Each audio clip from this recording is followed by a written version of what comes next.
What is up, you awesome kisters? It's CistReactZ here, guys. Today we're reacting to Unseen Secrets in Poppy Playtime Chapter 4, Lost Bits, TetraBitGaming. So make sure you guys hit that like button, subscribe to TetraBitGaming, and comment down below. And let's check this out. Bop.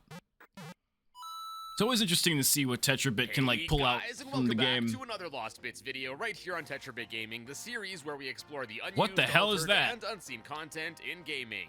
There are few certain things in life, but a plethora of unused content in an indie horror game is one of those. Death Playtime Texas. Chapter 4 is out, and much like its predecessors, it's looking like it's gonna have a treasure trove of content for us to explore here. Once again, looking like it'll be a multi-part banger of a series.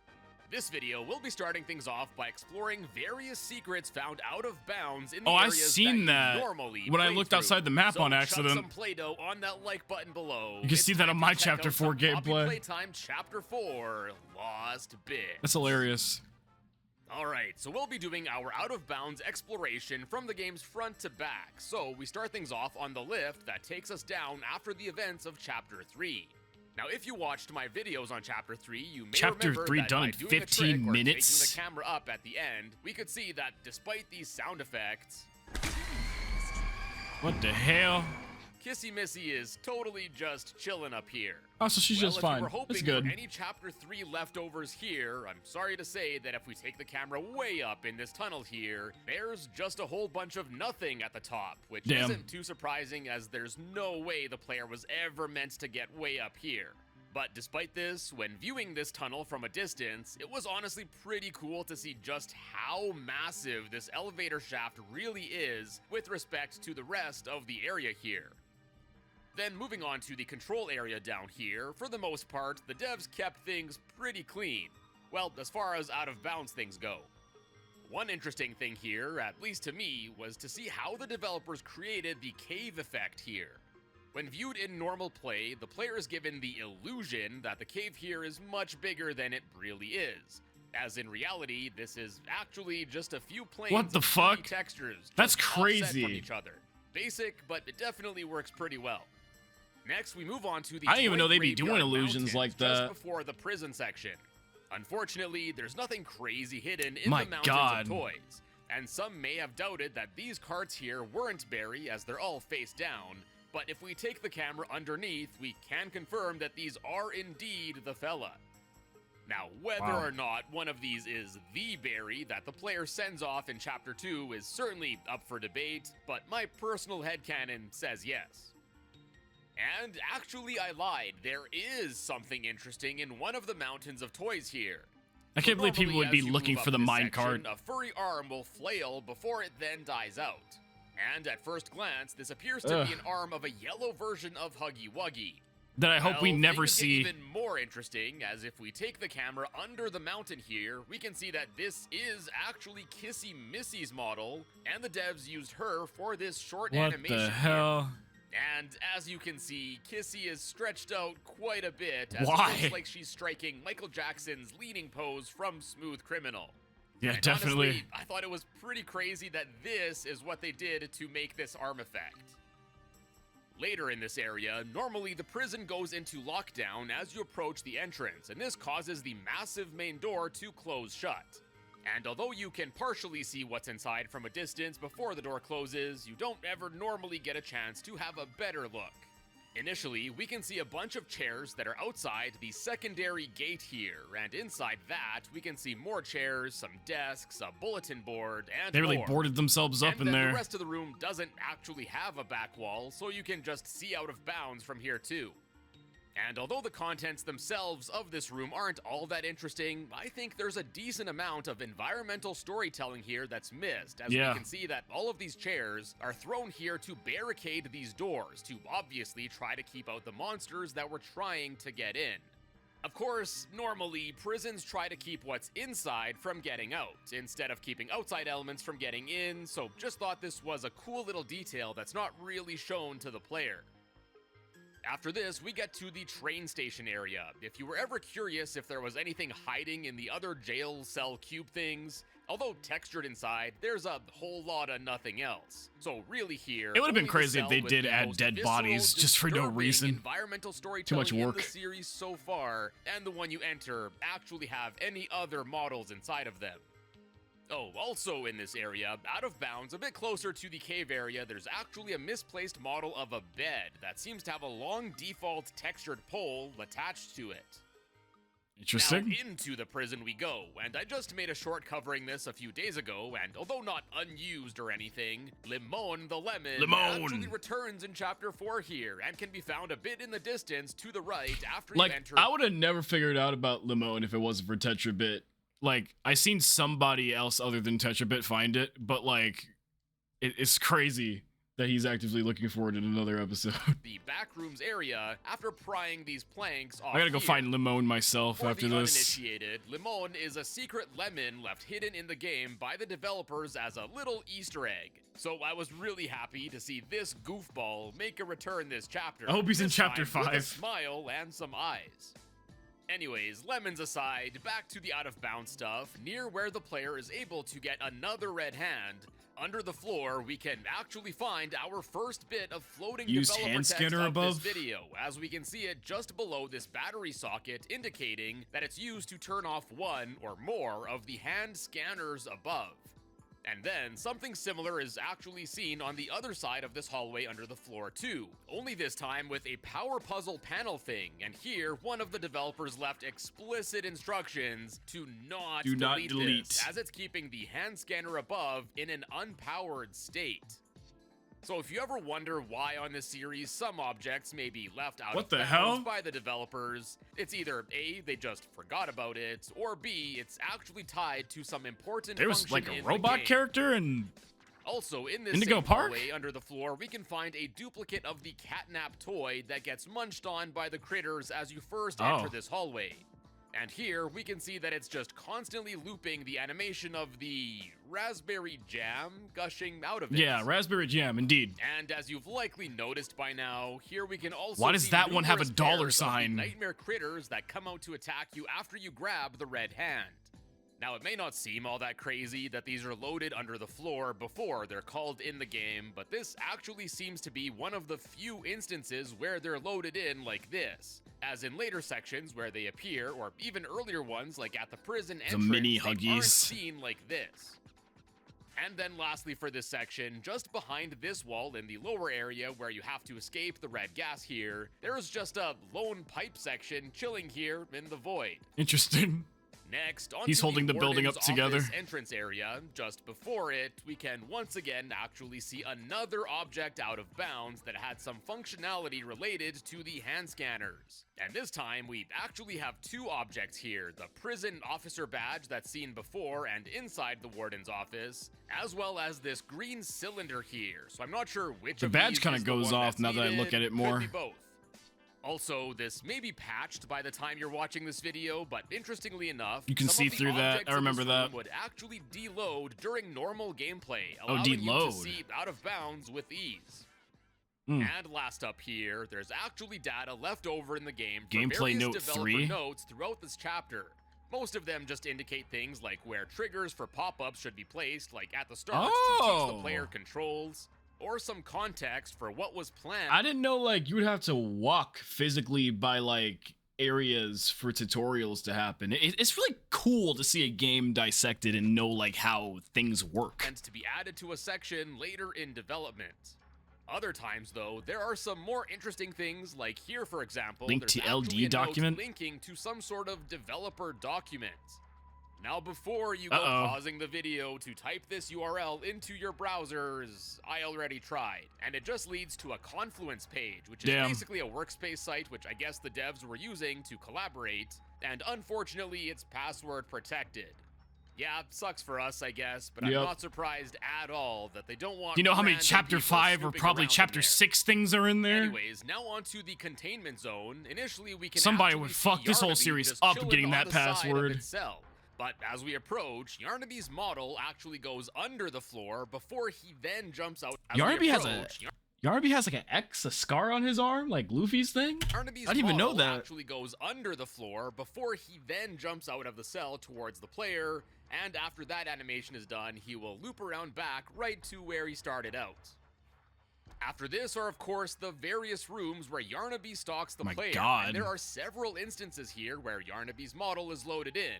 In the door where he appears out of initially, there's one in this area out of bounds, then there's one just floating here, looking all nice and happy, and then yet another one that's not as friendly.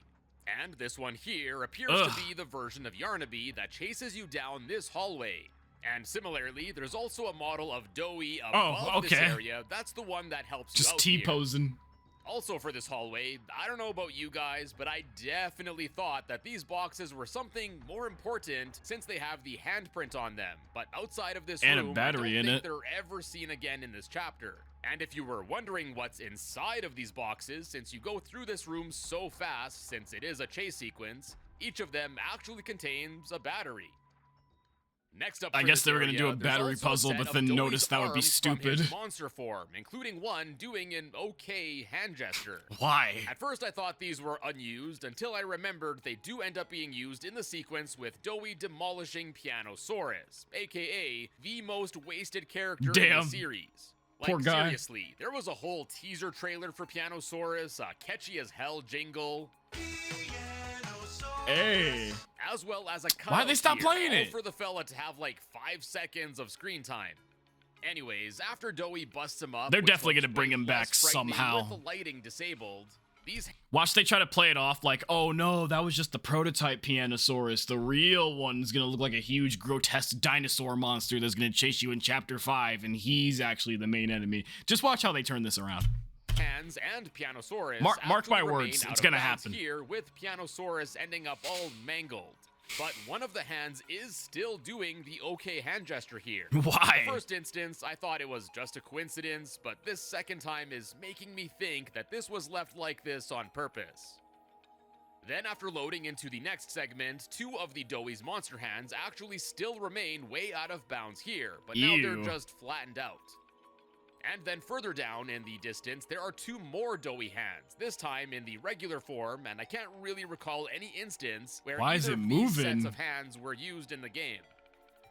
Then next, although not out of bounds, in this section where Doughy is peeking his head through a door as he waits for you, looking through the door, we can see that the way he's standing, there's 2 Doughys? If you want to call it that, is all messed up with the way his feet are positioned. And honestly, I thought this looked pretty funny. That looks like a nice stretch. Before Doughy gloops through these bars, in the next cave section, we can actually see that him in his bridge form is actually already loaded in under the floor here.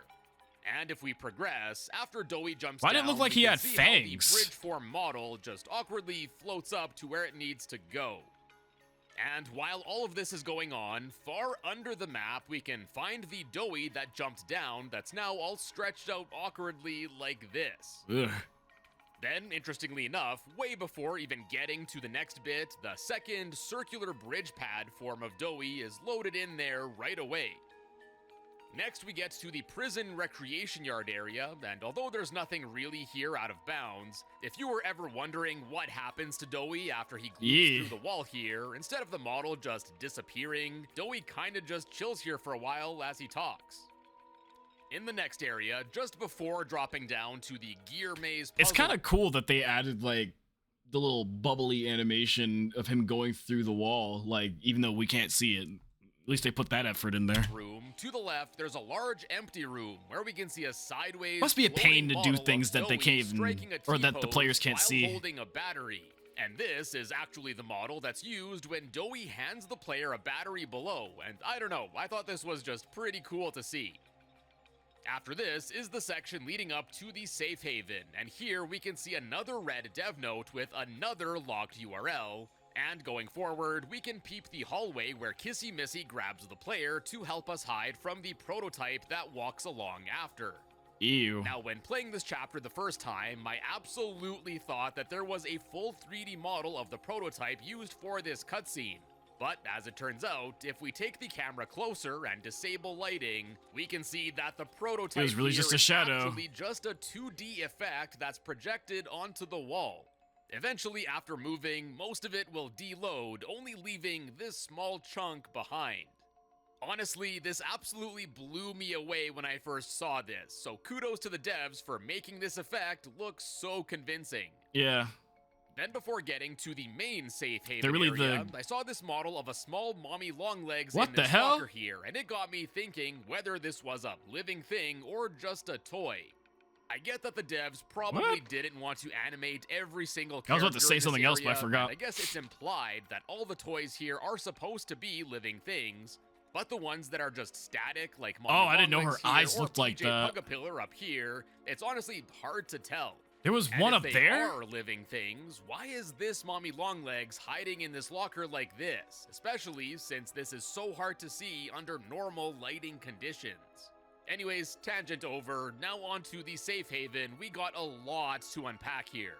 For starters, there's another battery socket under the floor here just below the power generator. There's no accompanying text this time, but like the one we saw earlier, Maybe they got I'm used to assuming it this is related to powering without the the warning. hand scanner above it on the generator. Next, although you can kinda see into it from the main room, You know, that's actually kind of funny to think about. They just kind of had like a development process where somebody would intentionally leave something down there, but then like 2 or 3 devs would just delete it. there's actually And they a just get normally annoyed with it, so they actually have to inaccessible write the area in note. safe haven here, and it's the storage room. Now, for whatever reason, there's just an invisible wall that blocks it here every time you visit this area, so you're never normally allowed in there. But the intended way of getting in there was for the player to open up this vent here to then crawl in there on their second visit through the safe haven here. Interesting. Now you can actually still pull off a part of the vent covering here, but then you can't pull off the second layer. So if you were ever wondering why you can randomly pull this off and it seems to make a ramp that should lead into the vent, that's why. But if we take the camera into this room, we can see that it was meant to be a cozy lounge area of sorts, as we can find a few characters just hanging out here, like this mini Kissy Missy Bro thinks here he's casually popular. reading a book. And speaking of books, not unused or anything, since I believe you can also see these at the little shop area in Safe Haven, but these books here are pretty interesting. They all feature some cool artwork of various series characters, and this one even uses an asset What from the hell? Project Playtime. What's extra interesting is that all the names on these books are actually current or ex-devs, just with the first letters of their first and last names switched around. For example, Jeth Sones is Seth Jones, Pika Preciado is Micah Preciado from Zamination, and you get the idea. Just thought these were a cool little Easter egg the devs put in the game, and there are a lot of these books in this lounge room. But yeah, overall a super cozy little room, and I just think it's pretty strange that the devs were seemingly so close to implementing this room, only to seal it off, with an invisible wall and janky second vent covering no less. Next, one of the most striking parts of the safe haven here are of course Prototype. the art murals I mean, on catnap, the not the walls. prototype. And there are actually a few chunks of it that are never normally visible to the player, as they're blocked off by some other objects like this tarp. And then just above here, normally you can only see the word he, but behind this beam we can Probably see says that help. the full message here is actually Oh, he is. All right. everywhere. And then we can see the arrows pointing to the eyes here, obviously representing the doctor. Now, next up for this area, we gotta get to the dev comments left in here, as they actually reveal even more cut things from this area. Namely, that there were actually plans for this chapter to have side quests, and What? several of them at that. Revealed in this note, for the player's first visit to the safe haven, they could have completed 3 optional side quests. 1, retrieving some sort of book for Izzy. Zoe. 2, getting a seemingly scrapped character named Burn Izzy, a rosemary, birthday holy cake. shit. And then 3, burning some rosemary to honor the dead, presumably at the Poppy altar area here. And that's not all, as there's actually another note here indicating that there would have been 2 more side quests planned that would have been seen on the second visit here. One side quest where you'd have to pose for another seemingly scrapped I hope they go character back named and add Ed, them. as he'd, That would I be guess, interesting. draw a portrait of you, as well as a final side quest where you'd have to help Kickin' Chicken get his revenge in some currently unknown way. So yeah, before the toys here were just given a generic numbered name, it looks Sorry like about that some, yawn. if not all of them, would have actually had unique names. It's honestly pretty disappointing to learn that there was once so much more to this area than what we got. Now sure, this area is awesome and adds a lot to the lore and story, but I think it could have been much more. And it's sort of funny to me that these side quests were considered, as they seem to have involved at least maybe some sort of backtracking, which is something the developers prevent you from doing basically throughout this entire chapter here. But yeah, even if these were just small side quests, I think they would have went a long way in developing some of the characters here, and I think these would have made the player more attached to them, making it that much more impactful. Yeah, and it's also pretty strange that, like, Poppy had said at one point during the chapter, why don't you, like, go back and look at some of the toys? Maybe they want to talk to you, and they just kind of don't. When the safe haven becomes less safe later on. Now, there's a bit more for the safe haven when you revisit it the second and third time, so we'll come back to that later. Next, we got the sewers, and if going through this tunnel from the safe haven to get there felt janky to you, there's actually a good reason why. Yeah, basically, didn't the tunnel like change color? It takes you from the upper section here to the lower area closer to the sewers. And thankfully, the coloring is a bit different here with the lighting disabled, so you can exactly see where this tunnel splits. I think I've seen that without having to do all that. It's pretty trippy, as we can see the perspective of the area where you teleport to from up top here, revealing just how this dev trick was done. Now, the sewer area didn't really have much of note, except for another cool layered background effect that's used here to create the illusion of the cave area being much bigger. So now we go all the way to the wastewater plant, where first we can actually find a hand scanner under the floor just beneath where the power puzzle panel is near the door Omni-hand one? Indicating that it looks like initially the player was just going to hand scan in there before the whole minecart power puzzle was added. Then next, in I guess they realized we went too far without one of those weird puzzles. Pretty barren out of bounds, just like the section is normally in the game.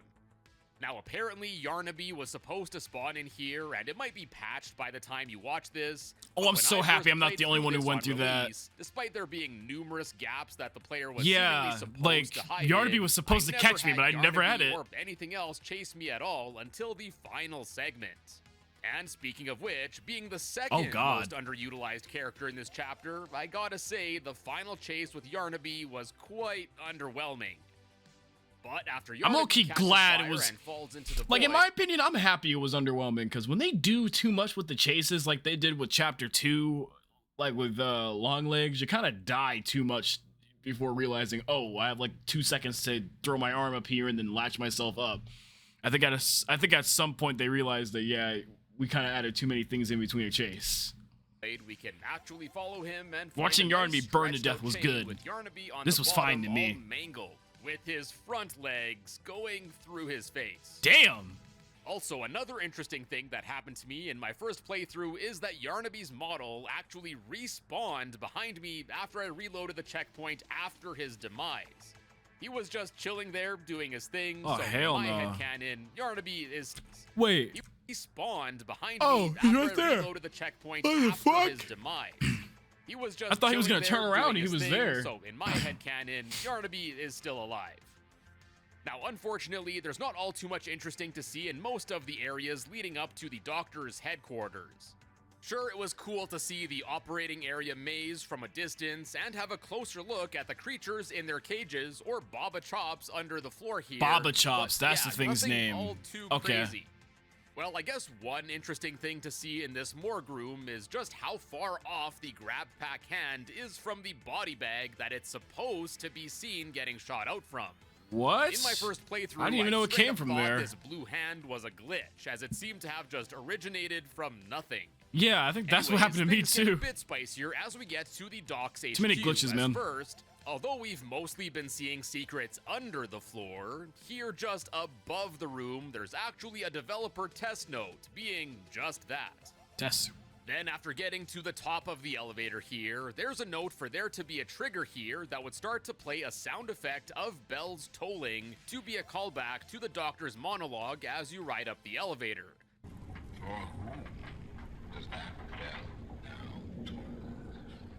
But unfortunately, I played through this again and listened pretty closely, and it seems like this idea didn't make it into the final cut.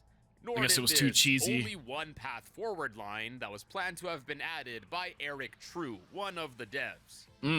Although the maze area with all the robots didn't really have anything crazy, going back to the doctor, there are two more interesting dev notes here. One indicating the plans for what would happen as you first enter this room, and then secondly, ideally hidden something behind more all the short. monitors is another note indicating the plans for the death Player sequence, kills brain. which, although in a different order, seems to have been implemented just as planned.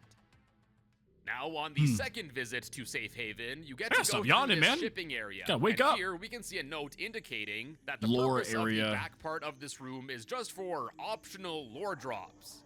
Now, it's plural here, but in the final game, all that's there is just a VHS tape and a TV to play it in. Well, that, and I guess there's these Boxy Boo boxes here that are supposed to that maybe scared have me. some lore implications, I guess.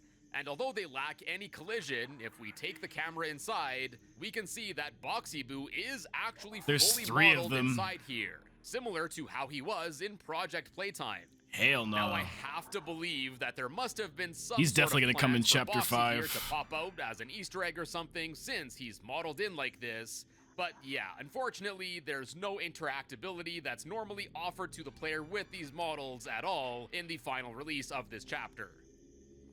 Next, we go on to the Foundation area, and aside from seeing the cave maze from a distance, the only other interesting thing I found here was a pair of nightmare critters under the floor near the control room in the gas area.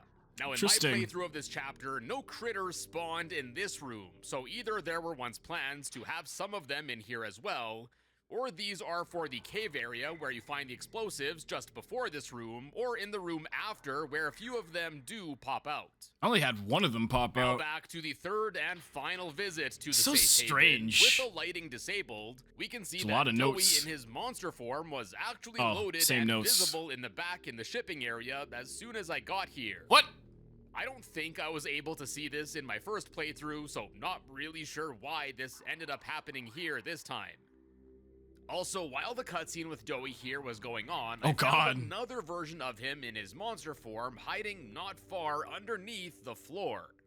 Imagine you And phase then, through the after floor for no leaving this reason and get area spoiled. Going up the elevator, we can take a look at how Dowie tries to pull it down, which is never normally visible. And then, taking the camera back to the main safe haven room, I was able to see normal Dowie chilling here once again, as his animation seemingly reset under all the rubble, even after it fell. Nah, watch is the fact that Kevin's like side of Dowie just like popped out of his back and now he's just there alone. And that's actually the real Dowie. Just watch. And now lastly, we get to the final boss area where just before Like he finally heading in, split there's away. actually an unseen computer monitor just underneath the console here. And after heading inside, unfortunately, there's not much to see here except for getting a closer look at these building things that are seen above here. And in case you were wondering, yes, these actually do have collision, so you can even walk on these railings if you can manage to get up here. And then for the last battery socket hidden out of bounds, just beneath the area that you get to after you get through the main part of Dowie's boss battle, there's another one of these that, once again, was used to limit the hand scanners above. I guess how they're kept powered off until you get close enough. An interesting way to do this for sure, but hey, if it works, it works. And now, last up for this video, we I do wonder if there's anything in the vent. Where first, we have the cutscene with Poppy and Kissy, or the trash compactor. One of the least surprising plot twists gets revealed. During this cutscene, when Poppy runs away to avoid being trapped back in her case once again, she runs off into the vent here. Low-key, it was surprising for me because, like, I only played all these chapters once, so I didn't, like, really think about lore things as I played through them. Like I just kind of went through them, and then if something happened, you know, there was a reaction, but I never really went deep into thought as to why there is an orphan leading you through the facility and how is he alive, you know? Here. And if we follow to see where she goes, we can see that she just teleports immediately after getting out of the player's normal view. She just instantly disappears.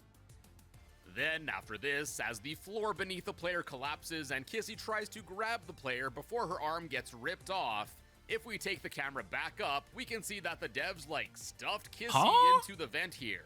So just like the cliffhanger we got at the end of chapter 3, until we see an actual on-screen Kissy Missy death, I think she'll still be alive in future chapters, although now with one less limb it seems. Damn. And speaking of which, it looks like the arm that you see after falling isn't actually a unique model, as when we do go back to the main Kissy model up here, we Oh, can her see arm that is this still is stretching. actually What the from hell? this model, but it's just stretched out all the way down there, making Like she got her arm up own here grab pack. look pretty weird.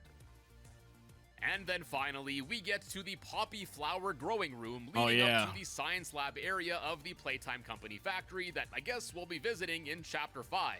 Or maybe not, since the player ends up getting bamboozled as OG Huggy Wuggy approaches us in another crazy cliffhanger.